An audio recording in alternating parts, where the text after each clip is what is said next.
So when I knew I was going to come visit Luba and Hector, I was I was going to talk about coronary disease, but a couple of days ago, the request came through that we focus a little more on structural heart and valvular disease. I hope this is on point. I also thought it was a casual conversation, and now I'm in a conference room named after Professor Cooley. So either way, I'll do my best and really interrupt any time. I'll try to share some of our learnings. As you'll see from my disclosures, I run a CT core lab that supports a lot of structural heart disease trials for partner, for Medtronic, for Abbott. So for Edwards Abbott, Boston, and why am I forgetting Edwards? We've done a lot of the work around TAVR and TIMVR over the years, and I don't take compensation for that, but I've certainly learned from a lot of my mistakes, and certainly had the privilege to learn in the field over the last 15 years. When I started at my hospital, I met Dr. Webb, who did the first transarterial TAVR in Vancouver. And he came to me at cardiology rounds. I was at the interns hospital before, and I came over and he said, I hear you like doing cardiac CT and that I should meet you.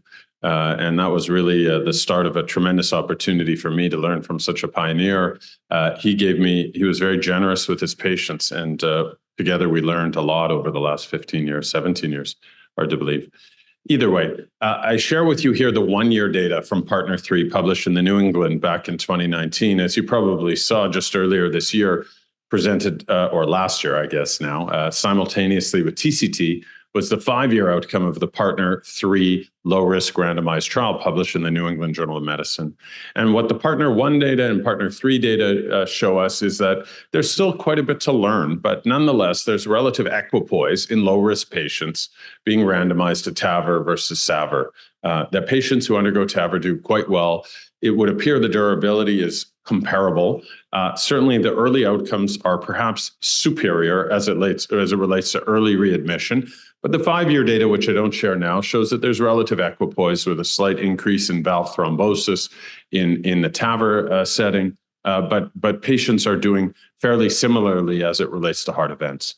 And so based on these data, I often hear when I visit hospitals and institutions that we should just do TAVR for all patients with severe symptomatic aortic stenosis. Of course, there are randomized trials which were involved with, like Progress, which is looking at moderate AS, or early TAVR asymptomatic AS, but certainly severe symptomatic AS. The problem with that statement is, as is often the case, people don't necessarily look into the appendix of those studies. If you look at the appendix of the Partner 3 randomized trial published in the New England, you'll see a figure that we put together from our core lab, which really highlights, like with any trial, the inherent selection bias prior to randomization, right? We were charged with an important task of reviewing the CTs to confirm that there were no specific contraindications to TAVR: severe subannular calcium, low left main, inadequate vascular access, hostile root features. All of those things precluded, or bicuspid valve for that matter, a true Raphe type bicuspid valve. These patients were excluded from the randomized trial. So when we look at the outcome of a randomized trial, the headline is, of course, there's equipoise in outcomes in low-risk patients, but in the patients included in the trial. And I see what appears to be people perhaps in training, and I think that's something that I've struggled with learning over the years. You know, you look at the conclusion, you look at the data, you're proud, you've reviewed the paper, and you ignore the inclusion. You know, people make the similar statements about the ischemia trial. I was on clinical last Friday, and one of our fellows said, we know this patient won't derive an MI reduction benefit from revascularization. And I said, did God enter the room? I didn't see her. Like, how do we know that this patient in front of me isn't going to do that? Well, the ischemia trial, like as if this patient was somehow in the ischemia trial, which of course the patient wasn't. So, randomized data is the best data we have, but it always has some limitations, including the inclusion bias. But beyond that, let's even look at the outcomes. Let's look hard at the 1-year echo outcomes. The 5-year echo outcomes will come out in JACC, led by Philippe Pibereau, I think in a month or so.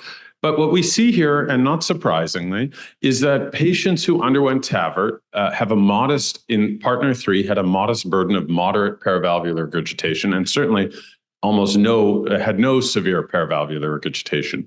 But if you look at the low-risk Medtronic data or Partner data, the burden of mild paravalvular regurgitation was much more profound than with surgical aortic valve replacement. And if you look at it carefully, you can appreciate that approximately 30% of patients in the PARTNER 3 trial had mild PVL and 40% within the Medtronic data. Now, I don't work at an institution with a surgical history quite like this. We have excellent surgeons, but I would assure you that if I sent 100 patients for surgical aortic valve replacement to one of our excellent cardiac surgeons in Vancouver, never mind at Texas Heart, and 40% came back leaking, this would be a problem. Those surgeons would be looking for a job somewhere in rural British Columbia or somewhere outside of our institution. And yet we somehow clap. Amazing. TAVR is perfect with 40% PVL. So I think we need to do better. And I think there's some messages and learnings from CT that can help us do better. Now, you didn't wake up early in the morning for someone to tell you that there's a role of CT in sizing of the annulus. Obviously, you know that. That's well established in the CT guidelines for TAVR, dating back to our 2012 guidelines. And we've learned over the years from people like Nico Piazza and others that, of course, the aortic annulus is the landing zone for a transcatheter aortic valve. And so for the trainees, I learned from an engineer about 15 years ago, the two most important things in a transcatheter valve replacement are capture and sealing. If the device doesn't capture, it embolizes. That's a problem, right? If it doesn't seal, it leaks. That's a problem. In the aortic position, we know that moderate PVL is associated with a hazard of mortality. In the mitral position, if you have moderate PVL, that's associated with deterioration acutely because of hemolysis, and the patients do very, very poorly, as you know, with heart failure and rapid decompensation. So sizing the annulus is fundamentally important. And when I say the annulus, I mean, and bless you, anywhere, any landing zone. That it relates to a transcatheter valve. So the aortic annulus, as you may know, is a misnomer. It's not an annulus. Annulus comes from the Latin word for anus, which means ring. But the aortic valve ventricular plane is a non-circular structure. It's not a ring. It's rather an elliptical structure. The problem with the statement I just made, like most things in life, is it's not absolute. Right? If I look across the diversity in this room, everyone's annulus is going to be a little different.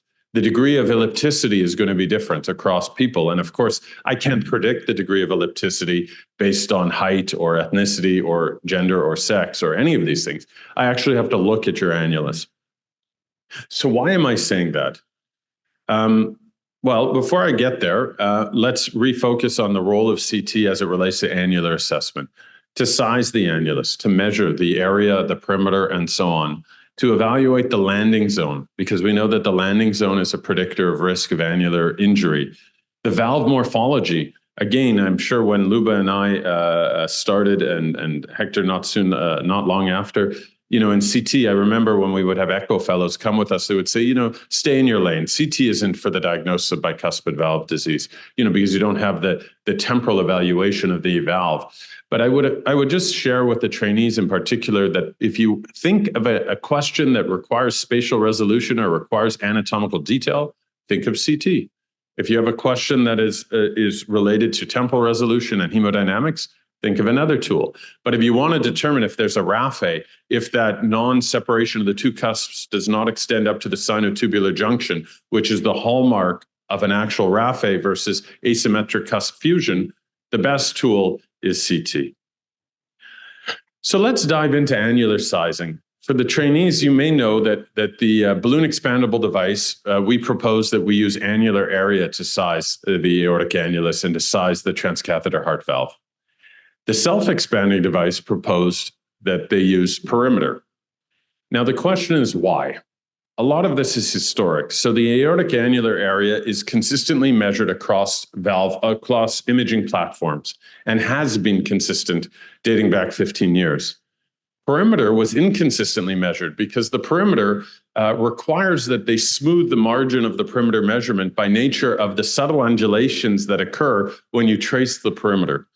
So imagine if you had a CT workstation 15 years ago, there was no smoothing of that margin, and it would give you a calculated perimeter that was grossly distorted by each subtle undulation. So you sort of have the coast of Great Britain versus the coast of California, right? The cephalocaudal length of California is much longer than the island of Britain, but the coastline of Britain is much, much longer by nature of the undulations, right? So we proposed area The self-expanding device said, okay, well, let's use perimeter. We don't really care if perimeter is that reproducible because frankly, for a self-expanding device, the range of oversizing is so profound that subtle differences aren't going to make a difference. So why should we reflect on this? The reason I suggest we reflect on this, and it's not in press, sorry, this is from Abdullah Dahid, who's an interventionalist in Perth. He was with us in Vancouver. He published in 2022 in JACC Intervention the outcomes related to oversizing in the PARTNER 3 data. So what you can see here is that when the proceduralist put in a valve larger than the annular area and perimeter, the rates of paravalvular regurgitation were relatively low. If they put in a valve larger than the annular area, but not larger than the annular perimeter, the rates of paravalvular regurgitation were higher. And obviously, if they put in a valve that was smaller than the annular area and perimeter, so they put in a valve that was perhaps just simply too small, the leak was even greater. Now, you may be saying, how the heck is that possible? How can you put in a valve that's larger than the area, but not larger than the perimeter?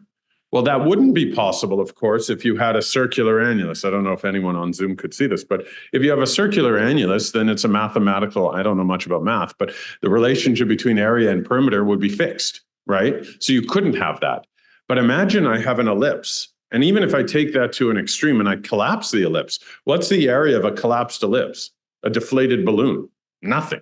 Right? 0. So you're always going to oversize area, but yet the perimeter may be quite large, right? If I collapse the balloon or collapse the annulus, the perimeter is quite large. So you would have this disconnect between area and perimeter, which is something that I think we need to explore as it relates to optimally sizing the aortic annulus, particularly, again, in elliptical settings, and I'll share with you a case. What Abdul also looked at was, what if you have a border zone annulus? What does that mean? So you have an aortic annulus that when you look at the instructions for use from, in this case, from the balloon expandable company, and you say to yourself, it's really overlap. You could put in a 23 or you could put in a 26 millimeter valve. What Abdul showed is that if you went with the larger valve, the rates of mild or greater paravalvular regurgitation were lower. So the data from the PARTNER 3 trial would say that if you have overlap between between two valves, consider using the larger valve.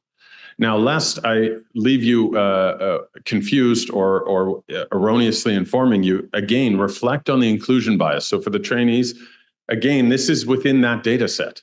So patients with severe subannular calcium were excluded. So by no means am I saying that you should go with a larger valve independent of the root features. But if there are no hostile root features and you have an annular geometry that would allow you to use either a smaller or larger valve, these data would suggest that you consider the larger valve to mitigate paravalvular regurgitation.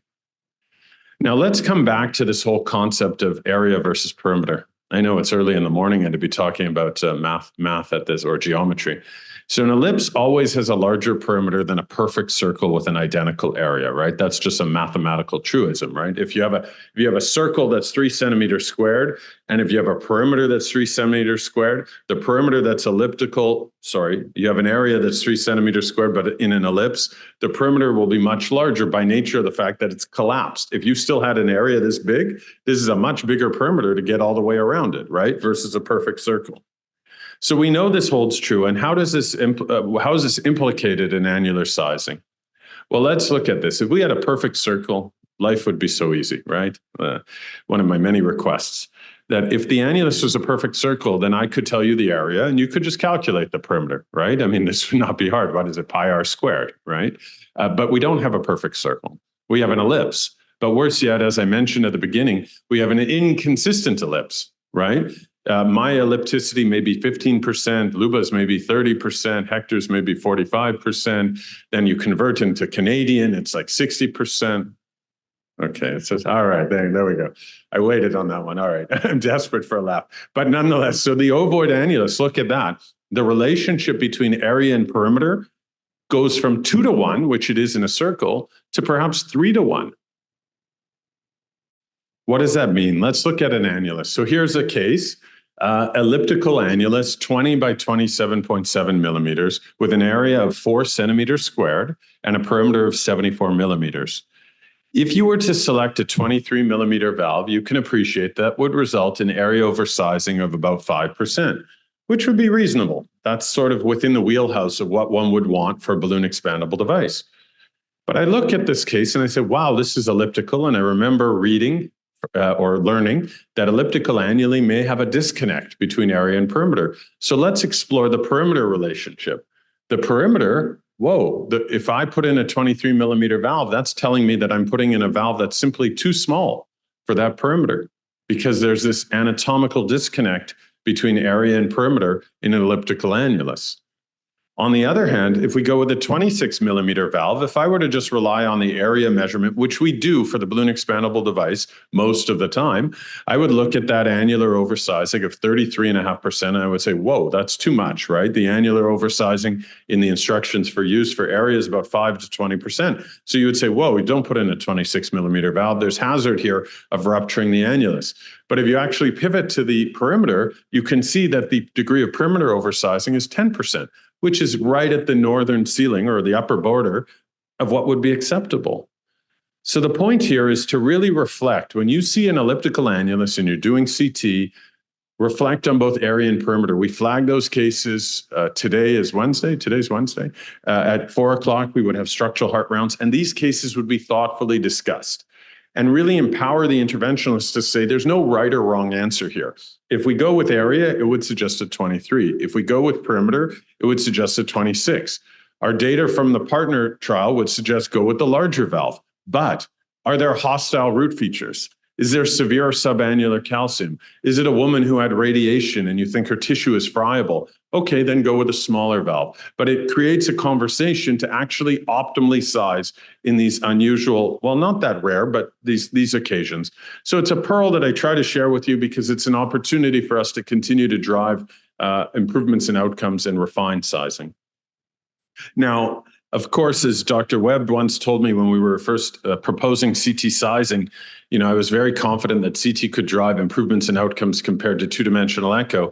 But he reminded me, Jonathan, and they used to only do TAVRs on Friday, which is a special day for me, Friday nights especially. I like to go home in a good mood. And he said to me, Jonathan, annular rupture is always more memorable than paravalvular regurgitation to both the patient and the interventionalist. So we don't want to push to an extreme of mitigating paravalvular regurgitation, of course, and resulting in a pseudoaneurysm and free rupture, which is associated with a 75% mortality. So when we're deciding on going with larger or smaller, as I'm sure you know, but bears reflection, work from Marco Barbanti when he was with us back, it's hard to believe, over 11 years ago, we put together a registry and found that patients with severe subannular calcium were more likely to rupture.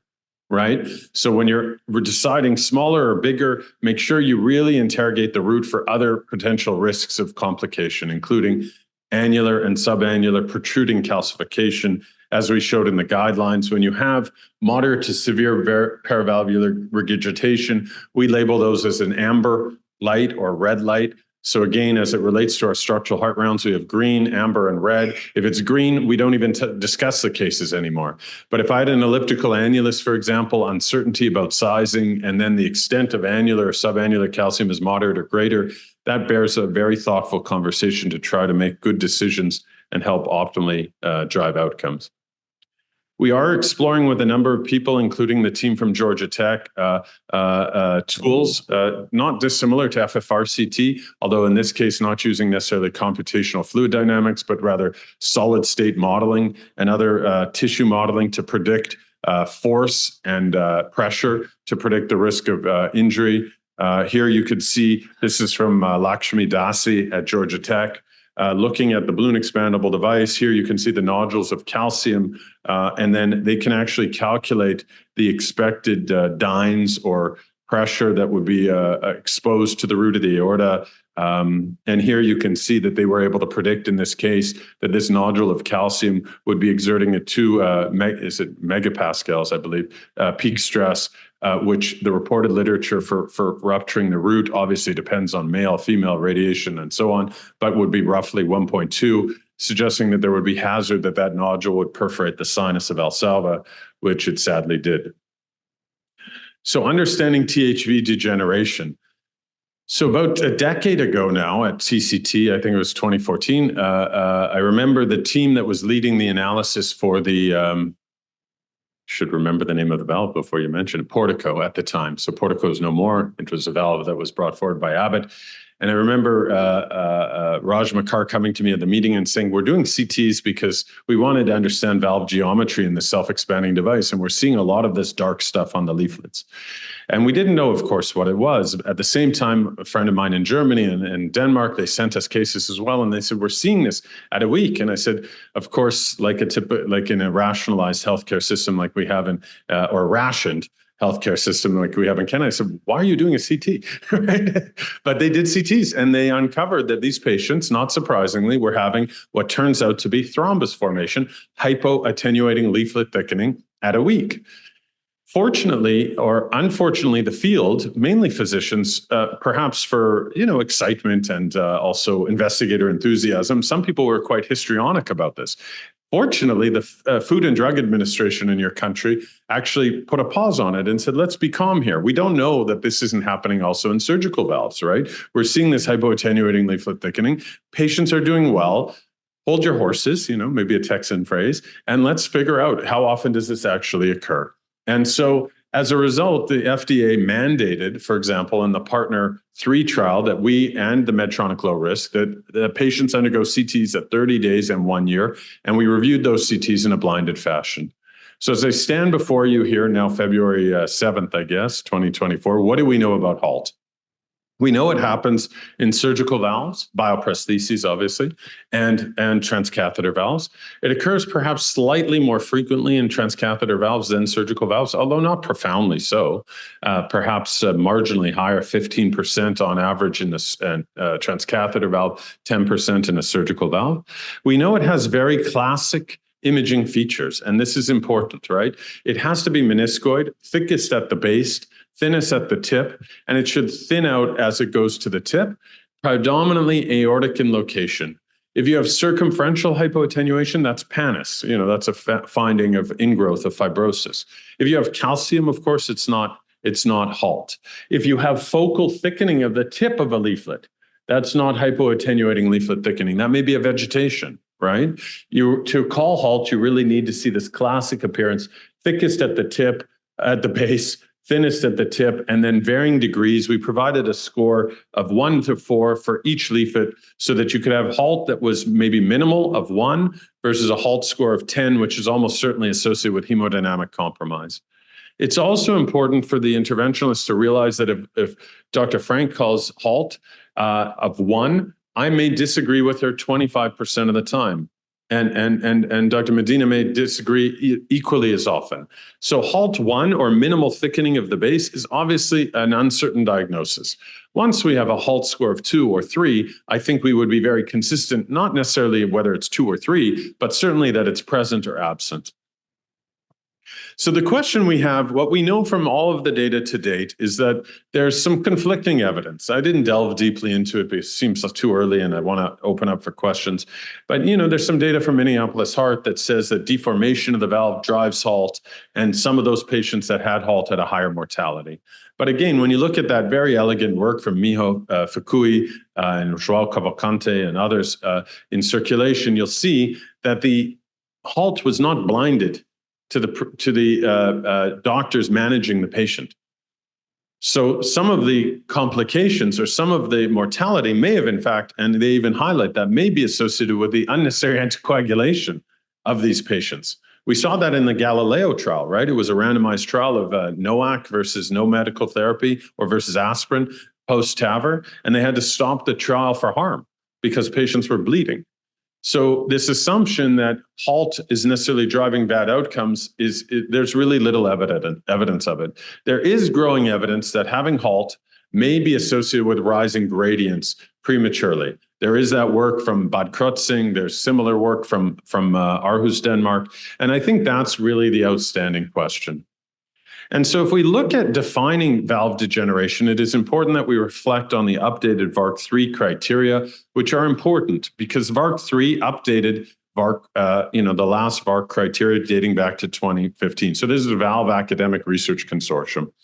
And this table is obviously going to be too challenging for you to review, but it is important that you reflect on it. It really is very helpful because people ascribe valve degeneration or describe valve degeneration, and they really need to reflect on the core components required.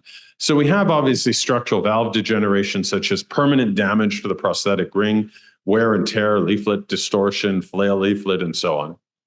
We have non-structural valve dysfunction, for example, paravalvular regurgitation, or of course, patient prosthesis mismatch, which we've found is interestingly perhaps not predictive of outcomes in TAVR for a number of reasons, which we will describe. One of which is higher velocity of flow going through the TAVR valve, which may be resulting in distortion of gradients and EOA. And then thrombosis. This is what we're talking about, HALT, whether it's clinically significant or not. Clinically significant if you have a stroke or peripheral vascular accident or so on, or incidentally identified.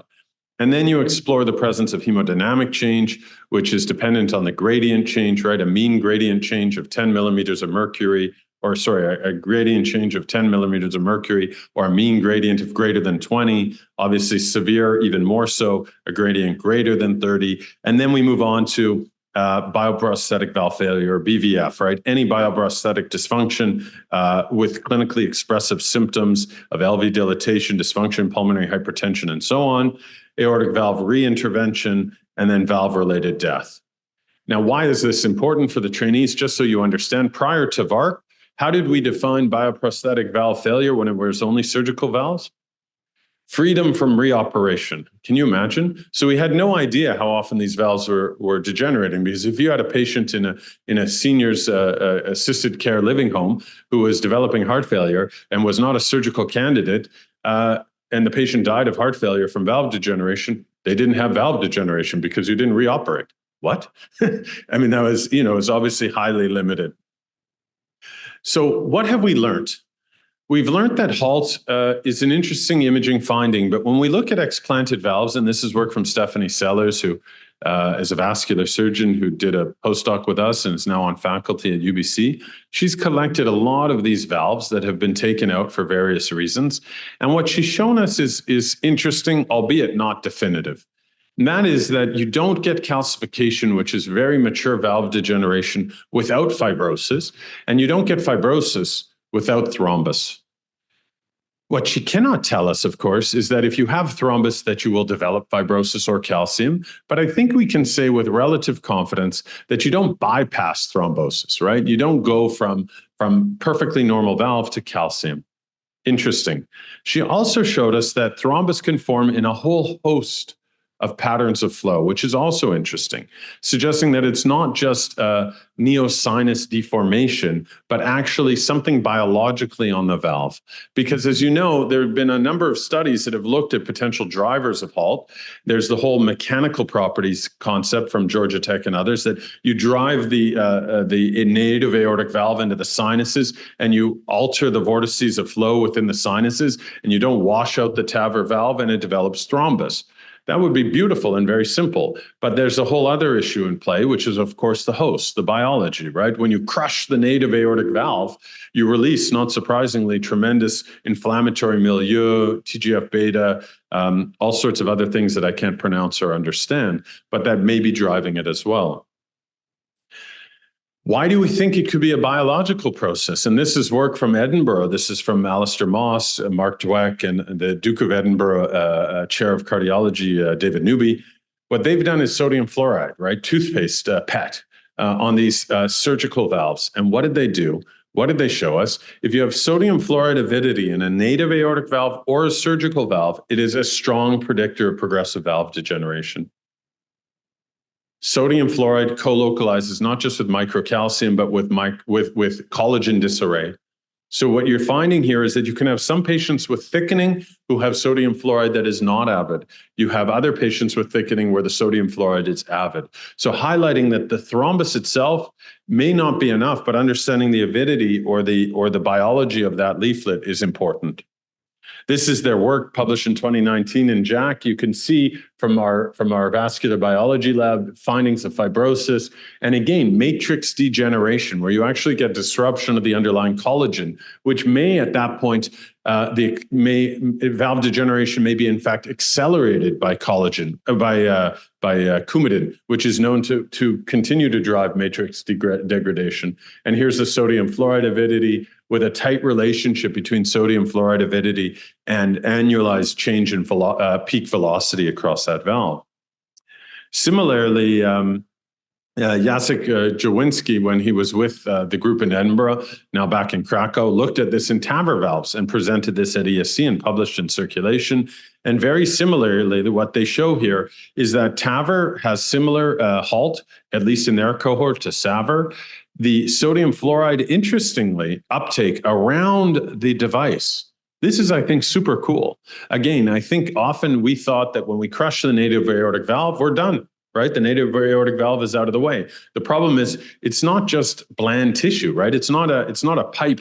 It's not a mechanical process. That tissue is vascularized. And sure enough, if you look at that, the native aortic valve continues to express sodium fluoride avidity in all of these cases, which may be a potential driver for for TAVR degeneration itself, right? Because the milieu in which it's situated, is very abnormal.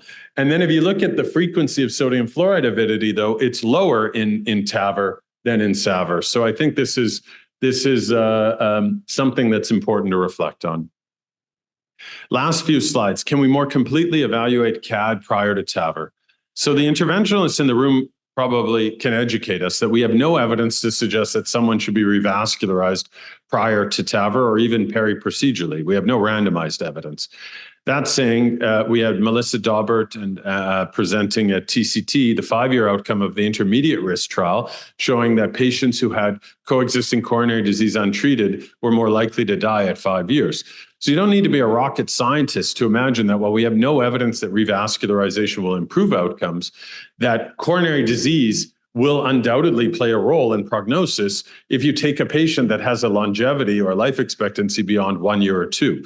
Right? If we look at Partner 1, published in 2010, those patients were not living 7 years, right? 10 years. But if we're going to do a TAVR in a 73-year-old female, clearly her coexisting coronary disease is going to pose a challenge, not just as it relates to incident MI, but also coronary reaccess. So one of the questions we have is, what role can CT have to screen these coronaries before? We know CT can historically rule out proximal coronary disease in these complex patients. But others have explored the complementary role of FFRCT. This is work from Abdullah Dahid from Monash when he was at Monash, looking at FFRCT to more completely evaluate coronary disease prior to TAVR, showing that it was feasible and it was successful with good correlation with invasive physiology. We have data on a 300-patient registry, which we'll present at SCCT, that shows that it is complementary and can provide added incremental screening opportunities beyond CT alone. But why would we care? We care because one of the challenges we have, of course, is coronary reaccess and whole assessment of valve and valve. So I'll close with valve and valve. When we do valve and valve, and this is not new, we know that we can put a transcatheter valve in a failed surgical valve.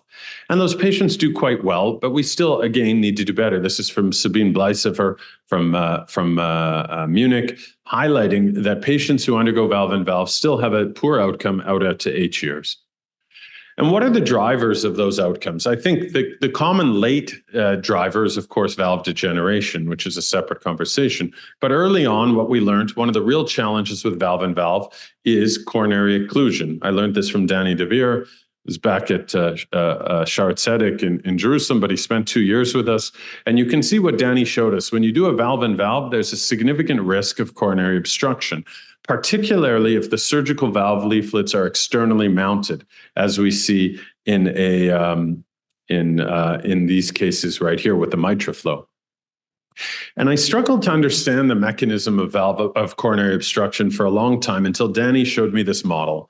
Here is a surgical valve and it opens and closes. The coronaries are happy despite the fact that the coronaries are below the most cephalad margin of this tissue of this externally mounted MitraFlow. But when you put in a transcatheter heart valve and that MitraFlow no longer opens and closes, you now have a covered stent in the root of the aorta, which is great if you want to perfuse the brain, but it's bypassing the coronaries, which means you have like 2 beats to perfuse the brain and then the heart will give way. So what can we do? So let's say we had someone from Houston and they say, it's been my dream. I'm an elderly person. I want to go to Alaska. I'm going to take a cruise in Vancouver. And they come to Vancouver and they come in with heart failure. And all the systems are down. We can't communicate. We don't know the size of the surgical valve. How can CT help? So what CT can do to start is it can help us identify and size the surgical valve in the mitral and the aortic position. So we use CT to provide a glossary of what type of valve it is, and then measure the centroid of the surgical ring in either the mitral or the aortic position, and we publish that on explanted valves to tell you what type of valve it is and how big it is. Once you know the size and the type, you can go to the Valve and Valve app, as you know, and it will give you guidance as to what size transcatheter valve to deploy. But how about predicting the risk of coronary obstruction? We look at something called the virtual ring to coronary ostial distance. So when do we calculate that? When we have a stentless valve, we simply measure the annular plane to the coronary arteries because there are no stent posts. But if you have a stented valve, whether it's a porcine or an externally mounted valve, you look to the stent posts, and if those stent posts extend above the coronary arteries, you measure the VTC. If the stent posts do not, then there's no risk of coronary obstruction. And as you know, the VTC is simply depositing a ring commensurate in size to the transcatheter valve at the level of the coronary arteries, and then also at the STJ, which is very important, particularly in women. Because when I deposit this valve at the level of the coronaries, there may be room here on the right, modest room here on the left, but sometimes, particularly in women, the stent post can continue up beyond the sinuses to the STJ, and their STJ can be narrow. So you may have room at the coronaries, but you could seal at the STJ, which is again a problem because you now have a covered stent that is sealing at the STJ, resulting in a perfect conduit to the brain and the kidneys, but bypassing the coronaries. What we've learned over time is that this measure of the VTC is the strongest predictor of coronary obstruction. Here's a severely calcified mitral flow with a very low VTC. Here's a mitral flow with a very large VTC. Here's a perimount magna with obstruction at the level of the right coronary. You can see there's absolutely no room here for flow in this right coronary. Now, people will say to me, why don't you just measure the sinus of Valsalva? Isn't that the same as the VTC? And of course it isn't, because if the surgical valve is tilted towards one side or the other, the overall sinuses may be capacious, but there may be hazard to one of the coronaries or the other. And that is why in Enrique Ribeiro's paper back in 2017 in European Heart Journal, we found that 4 millimeter STJ was strongly discriminatory for the risk of coronary obstruction. Now, some of the thoughtful trainees in the room may say, okay, that's great. 4 millimeters is a cut point, but look at this, Jonathan. There are some patients who had below 4 millimeters and they were in the control group. They underwent TAVR without problem. So it's not an absolute cut point, right? We know 4 millimeters is a relative cut point. And in fact, more recently, George Seamus, who's a cardiologist now in Lausanne, who was with us, did a very nice analysis. This figure is seemingly complicated, but what he did was he said, okay, we know 4 millimeters is good. But why is it that some people with below 4 millimeters undergo valve and valve and they do well, right? Why is that? And why some people who are at 5 millimeters still have obstruction? And so what George did was he looked at our post-implant, post-valve and valve CTs, and he looked at the relationship between the predicted VTC and the realized VTC. That's something that I would advocate we always do with any new device. We measure the VTC, we think we're great. As an imager, I go get coffee and I'm done. But if our VTC doesn't correlate with what's realized, then it's probably not a very good measure.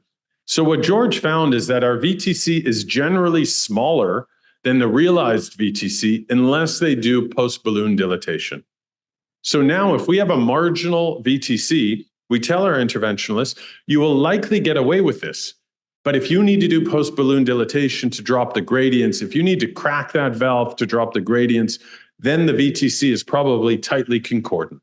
So it's a little pearl again. Marginal VTC, don't post-balloon dilate, you'll likely be okay. If you do, then you may obstruct the coronary. The final topic is, of course, TAVR and TAVR.